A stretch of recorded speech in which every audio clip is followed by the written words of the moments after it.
በስመ አብ ወወልድ ወመንፈስ ቅዱስ አሐዱ አምላክ አሜን። ሰላም ቤተሰቦቻችን እንደምን አላችሁ? እኔ በጣም ደህና ነኝ፣ እግዚአብሔር ይመስገን። ባለቤቴ ውጭ በነበረችበት ጊዜ ማለትም ያው ተለያይተን አንድ 3 ዓመት ከ4 ወር አካባቢ ቆይተናል እና የዛኔ እዛ በነበረች ሰዓት ይህንን መስቀል በጣም እወደዋለሁ፣ በጣም ነው የምፈልገው ብላ ትለኝ ነበረ። ማለት ያው ብትገዛልኝ ብላኝ ነበረ እና እኔ እንዳልገዛሁላት ነው የነገርኳት። ዛሬ ግን ይኸው መስቀል ገዝቼላታለሁ። ይሄንን ራሱን መስቀል ገዝቼላታለሁ። እንደምታዩት ይኸው ይሄንን መስቀል ገዝቼላታለሁ። ተመሳሳይ ነው ከኔ ጋር።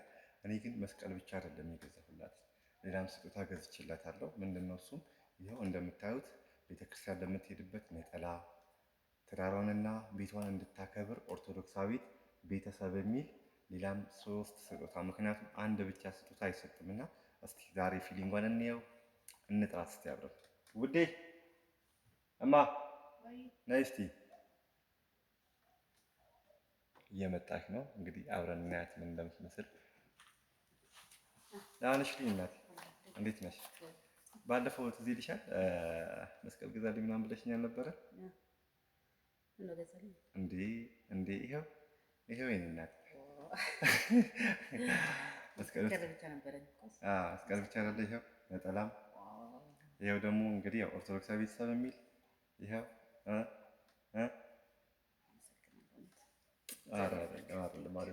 አይደለም። አረፍ በይ እስኪ። እንግዲህ ያው ከዚህ በኋላ ይገባል እንዴ? አይጠብሽም? የሚጠብሽ ይመስለኛል። ፈታታለሁ። እንግዲህ ቤተሰቦቻችን እንደምታዩት ይኸው ዛሬ ሰርፕራይዝ አድርገናታል። የታዘዝኩትን እንግዲህ ቆይቷል በነገራችን መስቀሉ ከተገዛ እና ግን እንዳልገዛሁ ነው ስትመጣ ደብቄ አሳያታለሁ ብዬ እላታለሁ። አሜን አሜን። አሜን። ሁላችንም ይጠብቀን እግዚአብሔር። እኔ ምን እናት እንደዛ። አሜን አሜን። እንዳንተ አይነት ወንድ እና ባል ለቤቶቻችን ስጣቸው። አሜን አሜን አሜን። እንግዲህ ቤተሰቦቻችን ይኸው ተመሳሳይ መስቀል አስረናል። ይኸው እንግዲህ እንደምታዩት አጠር ይበል ወደ ትንሽ ዝቅ በል፣ ዝቅ ይበል። ትንሽ ዝቅ አሁን ዝቅ ይላል።